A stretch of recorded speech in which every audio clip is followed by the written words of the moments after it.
మానవత్వం చచ్చిపోయిందా అనిపించే హృదయ విదారక ఘటన కరీంనగర్ జిల్లాలో వెలుగులోకి వచ్చింది. పెద్ద మృతి చెందగా దుఃఖంలో మునిగిపోయిన భార్య చిన్నపిల్లలకు ఆశ్రయం ఇవ్వాల్సింది పోయి అద్దె ఇంటి యజమాని వారిని ఇంట్లోకి రానివ్వని అమానుష ఘటన చోటు చేసుకుంది. మానవత్వం నిజంగా చచ్చిపోయిందా? కుటుంబానికి ఆధారమైన వ్యక్తి చనిపోయాడు. ఇప్పటికే దుఃఖంలో మునిగిపోయిన భార్య, చిన్నపిల్లలు. అలాంటి సమయంలో ఓదార్పు ఇవ్వాల్సింది పోయి అద్దె ఇంటి యజమాని చూపించింది మాత్రం కఠిన హృదయం. కరీంనగర్ జిల్లా కొత్తపల్లి మండలం చింతకుంట గాంధీనగర్ ప్రాంతంలో గాండ్ల శ్రీకాంత్ అనే వ్యక్తి ఆటో నడుపుతూ జీవనం సాగించేవాడు. ఆర్థిక ఇబ్బందులు తాళలేక ఆత్మహత్య చేసుకున్నాడు. అంత్యక్రియలు పూర్తి చేసుకుని ఇంటికొచ్చిన కుటుంబాన్ని 10వ రోజు అయ్యాకే రండి అంటూ గేటు మూసివేసిన యజమాని.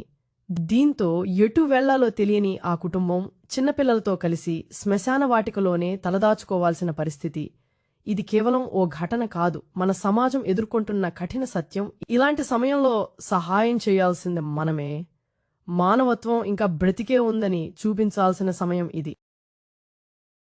మాకు ఇల్లు లేక ఇక్కడ లేక కిరాయి ఇల్లు ఉంటే దూరం ఉండ్రి మాకు ముట్టుడైపోయాక రాకుండా ఉంటే మేము ఎక్కడ ఉండాలంటే వాళ్ళు రెస్పాన్స్ చేయలేదు. ఇక్కడ వచ్చేసినాం, హాస్పిటల్కి వెళ్ళి ఇక్కడ వచ్చినాం, మా ఇంటి దగ్గరికి రాకుండా ఉంటే పిల్లల్ని తీసుకొని భార్య తీసుకొని ఏం లేకుండా వండుకుంటానికి గిన్నెలు కూడా లేకుండా పండుకుంటాను బట్టలు లేకుండా కూడా వచ్చినాం సార్. ఇక్కడికి వచ్చి ఇక్కడ బండలేదు, ఎవరో రాత్రికి కొన్నాము, తెల్లారి ఒక ఆయన చూసి బట్టలు తీసుకొచ్చేసిండు, వేసుకొని మా ఇంటికాడ బట్టలు మా ఉండే మేము తెచ్చుకోలేక లోపలికి రానియలేక ఇక్కడ వండేసుకున్నాం. పండుకొని దోమలు ముక్కలు మొరుగుడు పిల్లలందరూ భయపడుతుంటే మేము అతుక్కొని అనుకుంటున్నాం సార్.